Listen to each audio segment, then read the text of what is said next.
받지 못하거나 보험사로부터 강제 해지 처리를 당하는 뭐 이런 일들이 발생을 하게 되면은 이 가입자분들 중에서 일부는 금감원 민원 제기를 통해서 뭐 구제 신청을 이렇게 하는 경우가 있습니다. 근데 이게 그냥 신청만 한다고 무조건 되는 게 아니기 때문에 매우 신중하게 생각을 해봐야 되는 문제입니다. 예를 들어서 뭐 보험사도 가입자한테 이 보험을 강제로 해지하겠다고 통보를 하거나 부지급을 하거나 뭐 삭감을 할 때 이때 가입자가 민원을 제기하는 것을 예상하지 못하는 것이 아니기 때문에 이 제기된 민원에 대해서 어떻게 대응을 할 건지 이런 준비를 마친 후에 이런 뭐 부지급이나 해지 안내문 이런 것들을 보내는 것이 굉장히 일반적입니다. 그리고 이 보험사는 금융감독원에 민원이 들어오면은 그 민원이 다시 보험사로 회신이 되게 됩니다. 그래서 그것을 검토하는 자율조정 기한 같은 거를 주고, 그리고 그 기한까지 보험사에 변함이 없다면은 이런 민원 검토 회신문 이런 거를 이 금융감독원에 보내게 되는데, 이때 환불을 가입자에게도 보내게 됩니다.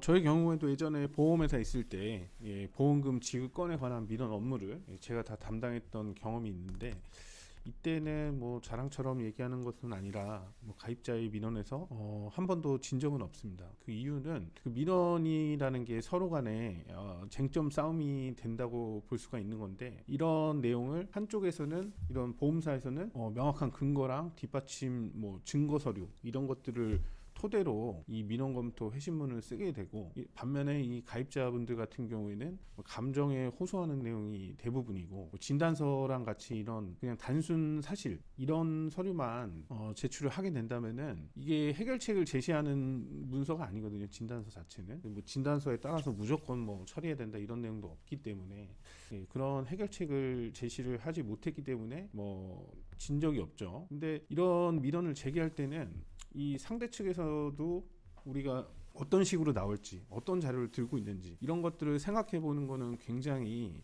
상식적인 일인데, 이게 뭐 해지나 보험금 지급 거절 이런 상황에서는 이런 판단을 냉정하게 하시는 분들이 많이 안 계신 것 같습니다. 사례를 하나 보면서 어떤 내용으로 회신을 하는지 살펴보겠습니다. 이 가입자분 같은 경우에는 청구 담보가 뇌혈관 질환하고 뇌졸중입니다.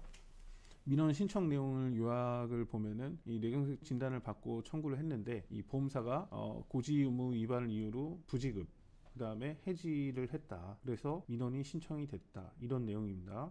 그리고 보험을 가입할 때 중요한 사항 같은 거는 알려줘야 되는데, 질문이 이 보험마다 다르지만 한 20개 가량 됩니다. 근데 그런 질문에 위반되는 내용으로 체크를 하게 되면은 이게 나중에 이렇게 보험 청구했을 때 이런 문제가 발생을 하게 됩니다. 그래서 이분 같은 경우에는 5년 이내에 고혈압으로 진단받은 사실을 알렸었어야 되는데 여기 아니오로 체크했다는 거죠. 그리고 뇌경색증 청구가 들어왔는데 가입 기간이 얼마 되지 않았기 때문에 가입 이전에 병원 조사를 보험사가 실시를 했습니다. 그래서 이 민원 검토 회신문에서도 이 보험사가 조사한 내용, 이거는 실제 차트거든요. 그래서 혈압이 높다는 거, 그 다음에 여기에 140에 90 이상이 나오면은 고혈압 진단이 가능한데, 이분 같은 경우에는 혈압 측정 값이 이렇게 나왔고 차트에 고혈압이라는 병명과 질병 분류 기호 이런 것들이 명시가 돼 있었습니다. 이것도 다 실제 병원 차트입니다.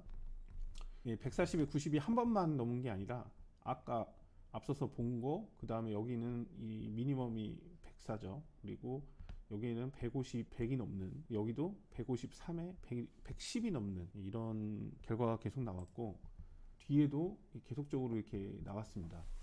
그리고 보험사가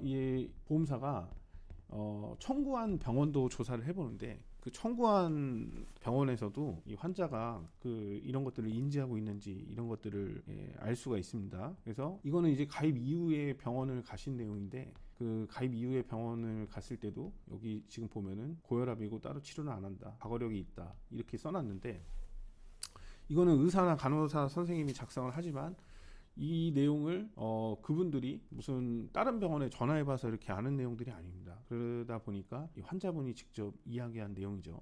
여기 보면은 혈압이 엄청나게 이렇게 높게 나왔습니다. 그래서 보험사는 최종적으로 고혈압은 뇌경색증 발병의 위험 인자 중 하나이고 가입 이전에 여러 차례 이렇게 고혈압 진단이 가능한 수치가 확인되기 때문에 금감원에 이런 해지나 부지급한 거는 정당한 것이다. 이렇게 민원 검토 해지문을 작성을 한 겁니다. 중간에 이게 좀 생략을 해놔서 그렇지 이게 총 10장이었고요. 10장의 서류를 금감원에 이제 제출을 한 거고, 예, 금융감독원에서는 이제 가입자가 주장한 내용하고 그 다음에 이 보험사가 제출한 내용 이것만 또 가는 경우도 있지만 첨부 서류 같은 거를 또 한꺼번에 이제 차트나 이런 것들을 또 같이 또 보내게 됩니다. 그래서 이거는 이 민원 검토 해신문 이것만 10장이었다 이렇게 보면 되고요.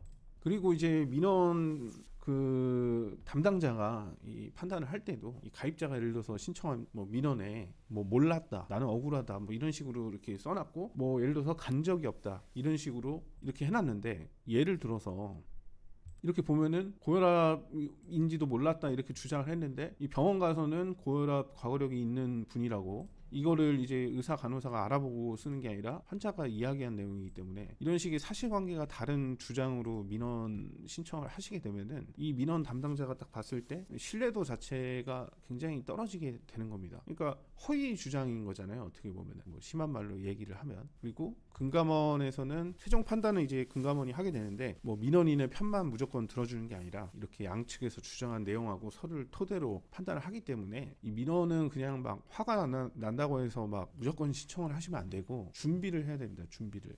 많은 준비를 해야 되죠. 그래서 보험사가 이렇게 주장하는 이 10장의 내용을 이길 수 있는 핵심 증거가 있는지, 주장을 뒷받칠 만한 내가 준비한 근거들이 객관적으로 남이 봤을 때도 부족하지는 않는지. 그러니까 그 남이라는 게 그냥 주변 사람 이런 분들 말고 이런 업무를 경험해보고 실제로 이런 업무에 대해서 굉장히 깊은 지식과 경험이 있는 사람에게 물어봐야 된다는 거죠. 뭐 주변인이야 당연히 다 내 편을 들어주니까 거기에다 물어보는 거는 뭐 의미가 별로 없는 거죠. 그리고 또 이 민원검토 해신문을 읽어보시면서 이 보험사 주장이 굉장히 부당하다, 일방적이다 이렇게 이제 생각을 당연히 하실 수밖에 없습니다.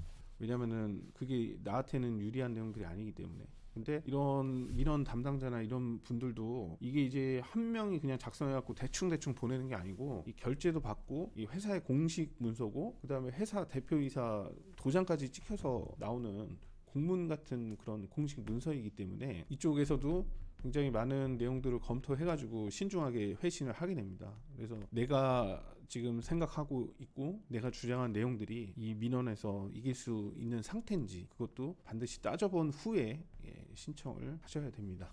감사합니다.